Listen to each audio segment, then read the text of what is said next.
Bernard with AutoPerspectives, and welcome back to a weekly news roundup whereby we'll touch on some of the more interesting things that have been going on in the industry. And this week we have some real things and we have some semi-fictional things as well. So let's dive right into it and head overseas to China to Xiaomi.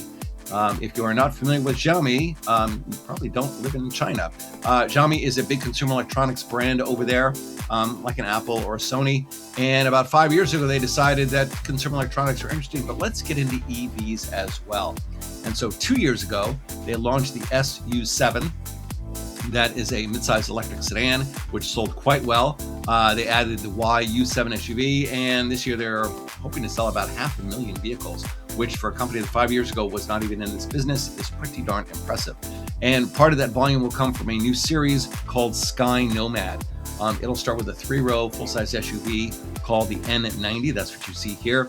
And then its sibling, which is a shorter 2-row variant called the N70. So the relationship between N70 and N90 is not unlike a Range Rover and a Range Rover Sport. And you'll note, if you're familiar with Range Rover, that yes, this does seem to pick up some cues from that very well-known brand.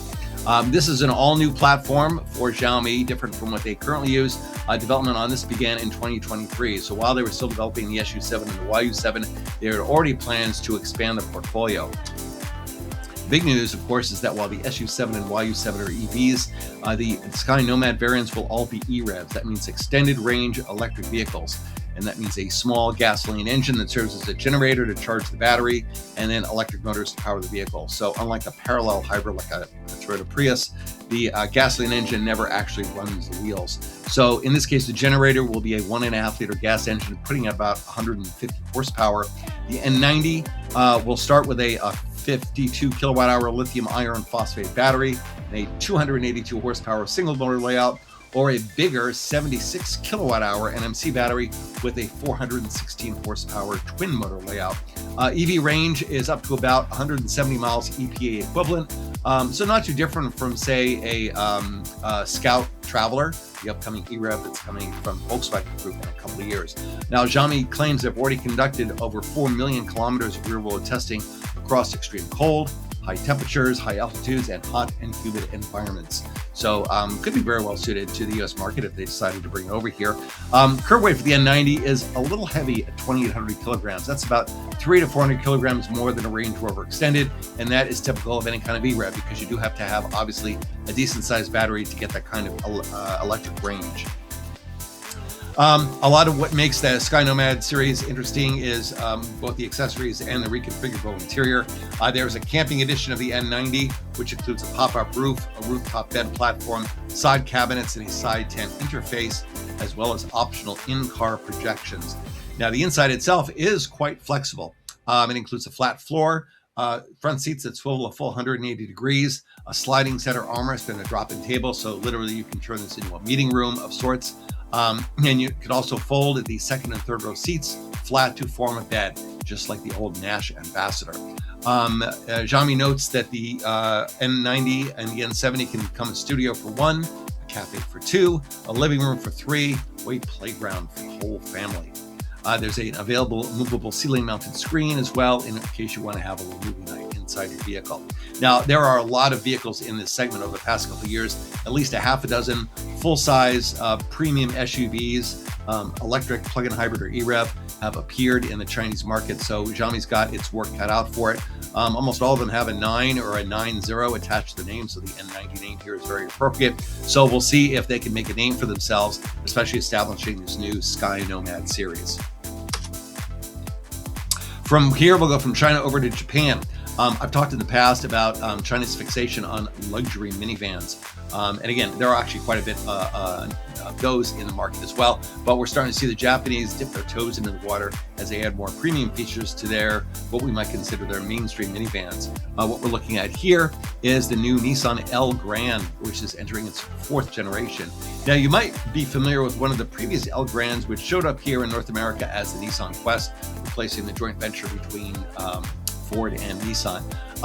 Unfortunately, America has kind of fallen out of love with minivans maybe the past year or so. So Nissan pulled out of this market here. The Elgrand has now continued on as a Japan-only model. The latest model was previewed at last fall's Japan Mobility Show and now has been formally launched, so we have more information on the production version. The overall philosophy, Nissan wants this to be viewed as a private maglev. So not unlike what Ford used to refer to their now canceled 3-row EV as a personal bullet train.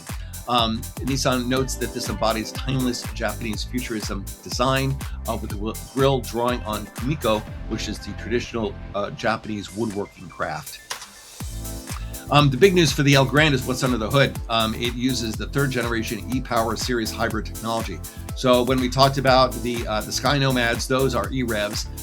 Nissan essentially uses a similar setup, but without a plug. So you don't actually plug the same, but you do have a little gasoline engine that runs to charge the batteries, to run the motors, to drive the vehicle. And it gets electric all-wheel drive in this case as well. The intelligent dynamic suspension continuously adapts to changing road conditions. The 6 drive modes include sport and snow. The lightweight wheels use a resin finisher to create more intricate details, again lending to that upmarket look to the vehicle. And the color scheme that you see here is called Fuji Dawn and Shugoku, derived from Japanese culture. A couple of new features in tech here. Smooth stop optimally controls braking force as the vehicle comes to a halt, which can be an issue if you have any kind of hybrid drivetrain. And the advanced active noise control simultaneously reduces both engine noise and road noise, delivering outstanding cabin quietness. And again, this is a luxury position minivan. And because it's a Nissan, it also offers their ProPilot with hands-free driving capability. The interior features door trims, also inspired by Kumiko. There was full-width ambient lighting and integrated capacitive switches on the dashboard. The upholstery colors include Ginsetsu, which is inspired by dawn-tinted snow, and Shitan, the purple and blue that signifies nobility and Japanese aesthetics. So a lot of Japanese cultural influences here, both inside and out. And from a functional standpoint, on top of all the screens and things that you see, 3 100-volt outlets suitable for household appliances. So a lot of thought went into this in terms of both creature comforts and functionality.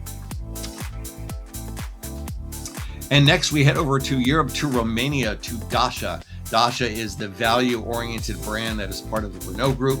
And a few months ago, as part of Renault's future-ready strategy reveal, we saw essentially a couple of shots of a conceptual version of the Dacia Striker. The Striker is now an official production vehicle. It's been released, it's been priced, so we can talk about it a little more. And for those of you who are wagon enthusiasts, good news, Dacia is bringing wagons back. This is their second C-segment entry. It follows the Bigster SUV, and it shares the Bigster's platform, but it's got a more car-like wagon profile, as you can see from the photos. A third C-segment entry is due next year that will probably be a more conventional hatchback.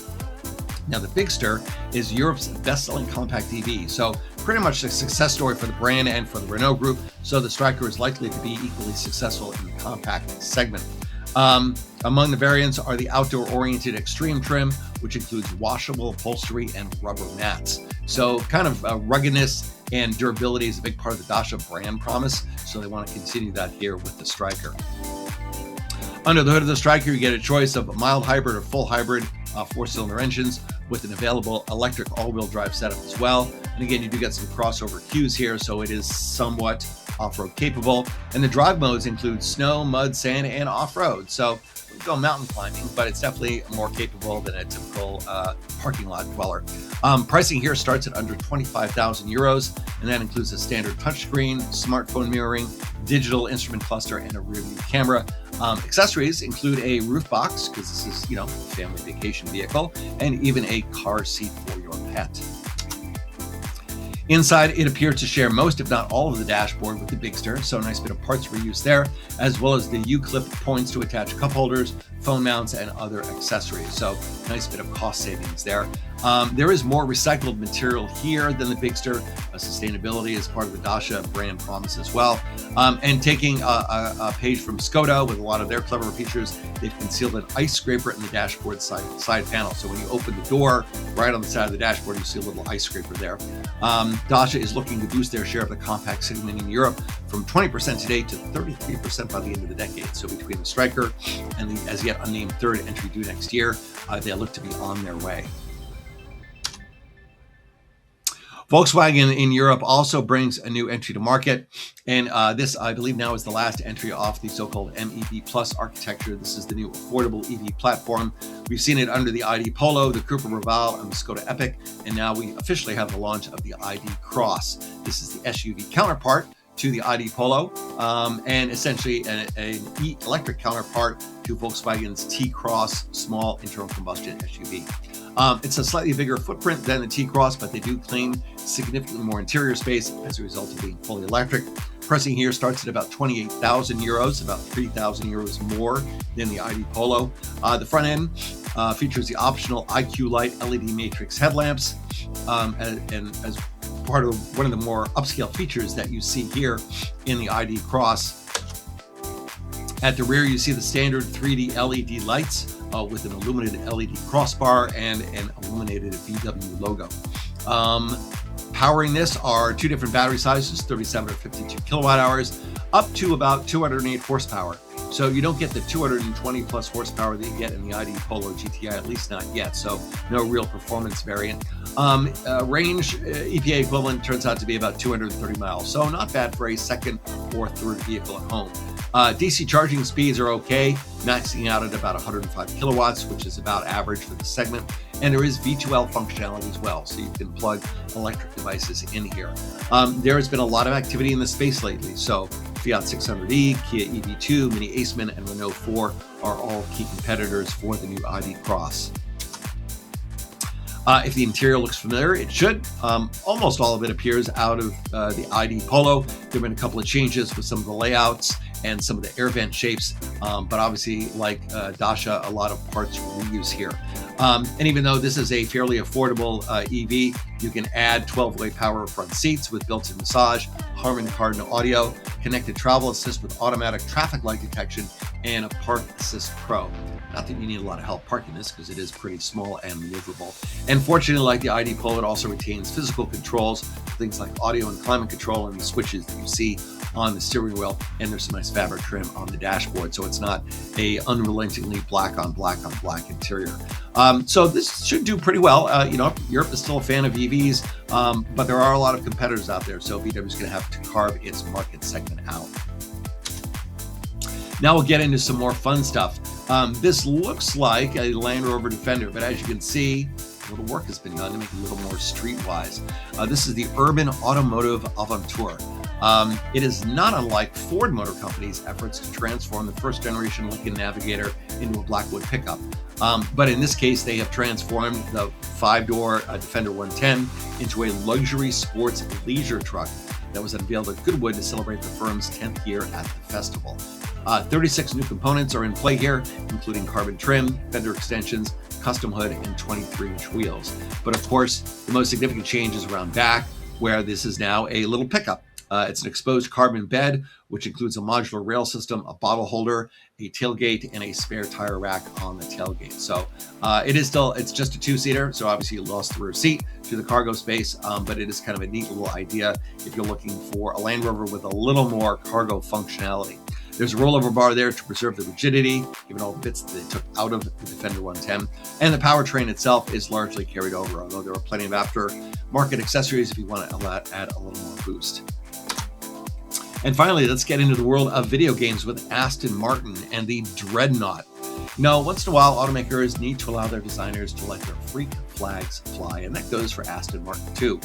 Remember the Lamborghini LM002, otherwise known as the Cheetah? That was a Chrysler-powered 1970s icon. It's probably lurking in the back of someone's mind as they developed this vehicle for the Call of Duty video game. But Aston Martin decided to go one step further and build an actual full-size model that they recently unveiled in New York. Now, this is a little far afield from what you find in a typical Aston Martin showroom, but if you look closely, you can pick up a couple of Aston Martin cues. The front-end design picks up a bit of the 1970s era V8 Vantage, as does the ducktail spoiler and tail lamps in the back. But other than that, obviously, this is a very rugged, go-anywhere off-road vehicle. To their credit, the brand is on point inside as well, with an array of physical controls One imagines that out there is some smart merchandising firm that's going to figure out how to turn the Dreadnought into a radio-controlled vehicle that kids and grown-up kids can enjoy at home. Do we expect to see anything like the Dreadnought in Aston Martin showroom? No. It seems extremely unlikely. But you know what? A little crazy never hurt anyone. That about wraps up the news this week with AutoPerspectives. If you like what you saw and heard, please subscribe and share. Visit AutoPerspectives.net to check out the blog and look for me on LinkedIn and on Substack. And with that, I will see you back here in about 7 days.